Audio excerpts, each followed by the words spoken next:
Hello aspiring salvagers, and welcome to another Deepwater Guard tutorial. I'm RorstenVT, your resident archaeologist and Deepwater Guard builder. Today's topic will be on the Goldwater styling for the Deepwater Guard and from the depths. Starting with the lore as always. Orson Goldwater was a Yanwali salesman who capitalized on the sudden influx of pirates to start his own ship-making company. He charges exorbitant prices for ships, and those who cannot afford to pay him back have their ships and crews coerced into his own private militia. As a pirate lord, he is in charge of the council's finances and is constantly at odds with pirate lord Riker, as they often compete in the same market of used ships. Goldwater's main theme is all about converting civilian ships into improvised weapons of war, such as the militarized cargo ships or converted fishing trawlers. Houseboats are also very welcome in the style, with some having entire shantytowns. Goldwater is already really similar to Riker as well, with their significant overlap on their motifs. So, a good rule of thumb is that Goldwater is almost always civilian conversions, whereas Riker has more militarist aspects to him. The style also tends to have a few gimmicks associated with it, such as on the River Home where you have the Onyx Watch hull as part of its Shillsten, or on the Sinner's Luck where it is just a massive casino ship. Similar to Paphos style, the ships are required to either have paddle wheels or sails. Goldwater also uses many different kinds of decorations in order to make the style feel more lived in.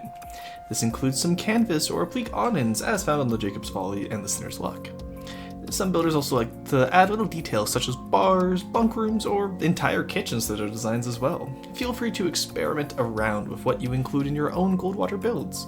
Maybe you want a laundry room, or maybe you want your own crew of misfits and cutthroats to enjoy the comfort of a living room with a built-in movie theater. The choices and options are endless. Talking about those awnings, let's talk about how they're built. There are two main methods in Deepwater Guard of achieving those awnings, and both are completely valid, though I do have my preference. The first is rather simple, and it consists of just placing applique blocks in combination with the wood block keel variant. You can just stripe the applique with the main color and the detail color as you go. It's rather simplistic, but accomplishes the goal of making it look like an awning. The second option is to use wind blocks from the air tab and place them as decos on poles around your ship. I find this achieves more of a canvas look and also allows you to add tons of details, such as triangle awnings and awnings that are either slack or taut. This is my preferred method of adding awnings, but I also know not everyone has time for intensive deco work. The most common mistake in Goldwater style is actually the most common mistake in Deepwater Guard overall: the lack of deck staggering. Now, Rorsten, you may ask yourself, what is deck staggering? Well, my fiendish friend, it is how the beams of your ship's deck are positioned. There's two acceptable forms of deck stagger across the Deepwater Guard styles. The first is what you'd call an arrow stagger. This is my preferred method of staggering, and you'll notice it on almost all my Deepwater Guard and non-Deepwater Guard designs that use wood decks. This is accomplished by placing the center beam, then each beam to the side is moved one block backwards as you scale out the width of your craft. This leaves an arrow formation facing the opposite way of whichever way you built, so remember to always have your arrow facing forwards. I have made that mistake one too many times. The second method is the double stagger. This is an older style of stagger, and while not my preferred method, it is more useful to use on larger ships or ships intended to be not as militaristic as, say, Paphos style. This style of stagger is accomplished by placing your center beam, then giving yourself a 2-length gap as you scale out the width of your craft. The stagger is super simple as there's no forward or back pattern, so no matter which way you build it, it will always be staggered. Just as a note for those of you who watched my Paphos style guide before this also applies to Paphos styling. Another common mistake with Goldwater is making them too militaristic. You want to avoid conventional turret layouts. Instead, add turrets wherever and whenever you can. Really make the ship feel like it was thrown together out of desperate necessity. Lastly, when it comes to Goldwater superstructures, it really is anything goes. I tried to avoid using the superstructures of other styles, such as the Paphos Snout. That one is very iconic and in no means really usable here. It will just make it look like a Paphos style build gone wrong. Similar to the turret layout as well, try to avoid using the obviously militaristic superstructures, such as like anything modern style from the Cold War up. Instead, try using either Cold War style or even modern style cargo ship or other civilian crafts. Yachts are really good for this. Same with tugboats and other small port auxiliary craft. Get creative with it. It can be really interesting whatever you decide to do with your Goldwater style superstructure. Now that we're done talking about various aspects of Goldwater, let's look into some of their designs. Started with the smallest of the Goldwater craft, the Coyote is a small motorboat converted into a patrol boat. You can see the onboard motor, which replaces any paddle wheel or sail features. It also has the ear-set weapons, such as the missiles on the front, which allow it to have some minor combat capabilities, but this one is not a powerhouse. Aside from that, it's just your average civilian craft, which is what this faction is all about, honestly. It makes a great example of the style, as it showcases just how easy it is to make any civilian craft work as a Goldwater craft. As previously mentioned, the river home is a wonderful example of Goldwater styling, as not only is it a riverboat converted into a houseboat, it is then further processed into a proper warship. It also possesses a silly gimmick in the form of a piece of Onyx Watch hull, welded onto its front turret as a type of shield. All in all, the river home really is the quintessential Goldwater design. The Vanguard was recently revamped and is a great example of the Goldwater styling when sails are involved. Taking inspiration from smaller pleasure craft in real life, it just goes to show that Goldwater designs can be sleek and limber, unlike their bulkier cousins, the River Home or Visitor's Luck.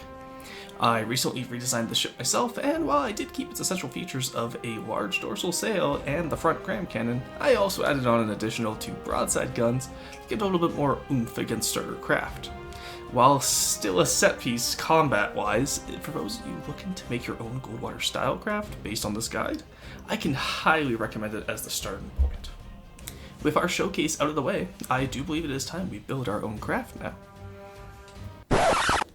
Hey guys, Shillsten here. Did you know that with every subscription to this channel, you get a free invite to the Twitch and the Discord server as well, where you can get help with your own designs every Monday and Friday. Also, the statistics show that literally none of you are subscribed, so click it. Similar to how we designed the freebooter last time, I'm going to break down the Selkie into the hull, the superstructure, and the weapons and sub-objects. Unlike the last video, however, I'll be also explaining why I made certain choices as I went, as this way it can help you understand my thought process as I build. This was feedback given to me by my Twitch community, so please thank them later for improving the videos. The hull is a basic tugboat hull, adapted from the prefab available in-game. I wanted to use this hull as I felt that it was important to show newer players that you don't need a massive prefab or otherwise hull in order to build your first functional ship. As to why I've made my boat a tugboat, I thought that it would fit Goldwater style really well, and would work as a support ship. Design-wise, I took the prefab hull, smoothed out the front, made it much more hydrodynamic, and then that way it could maintain speed with the rest of the fleet. The superstructure is adopted from the moray to give a very tugboat-esque feel to complement the rest of the hull.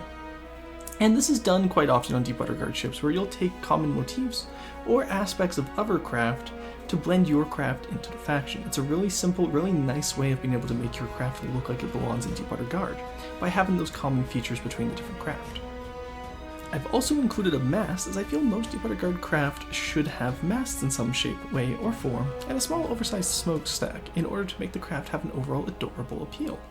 I find oversizing or exaggerating any one element of a craft can really give it a cartoonish appearance, which Deepwater Guard tends to gravitate towards, but do be careful of overdoing this, as you don't want your design to be too ludicrous. Lastly, the weapons. Being a support ship, I decided to dedicate this ship to fulfill 2 roles: long-range support and anti-air. This is facilitated by 2 long-range missiles and the autocannon at the front of the ship. By filling these 2 roles, it allows larger fleet ships, such as the freebooter, privateer, or the mutineer, to handle the larger enemies, while the Selkie swats down any swarm craft or sends large missiles via express delivery to your enemy's bridges. Alright, now it's time to start testing. So, the Selkie, if you've been watching my Twitch streams, has already been extensively tested in the past, so I don't have to worry about as much as I usually would. So we're just going to do a simple test here on the Marauder to showcase to you guys that it does in fact work. And also, I just enjoy watching the Marauder get absolutely dunked on by the Selkie. So, you have the large missiles fly out. They are staggered to allow the Selkie some time to breathe if needed. And they're just going to do a lot of damage to the Marauder. And this is a great example of how much damage one little Selkie can do. Now, imagine this... Oh, it's about to get absolutely ruined. But imagine this backed up by a freebooter, or a privateer, or a mutineer, right? So you can see how the Selkie's intended to work. So that's the Marauder version of it. We did survive getting a hit, which is nice. So now we try it out against the plane, just to showcase what the APS gun works as well. I'll just call him a Shrek here. And put the little guy in God mode here. The missiles will go against large enough planes as well, because they can't hit them if they're slow enough, as showcased there. But the APS gun itself is also more than enough to take out planes. And there goes the Shrike. Yeah, so super simple little AA platform, works exactly as intended. This, again, after months of working on it on Twitch, and it's a fun little guy. And I just realized I had the wrong paint colors on. There we go, now he's a fun little guy. But yeah, so that's the basics of Goldwater testing there. Again, like as with the freebooter last time, we did test it a little bit more, but with the Selkie and how much he's been tested over the years, I'm pretty happy with this. So, that's the end of the Goldwater tutorial. I hope you guys learned a lot, and I hope to see some of your own builds as we continue forward. As always, if you want to submit any builds that you want me to review, critique, or just give general feedback on, I do have a Discord and Twitch down below, which you could join and just submit them. There's a channel called Roast Submissions. Chat calls it roasts, don't worry about it. I give feedback, chat might be a little bit mean. But yeah, aside from that, I hope you have a wonderful day, and I will see you next time. Bye-bye.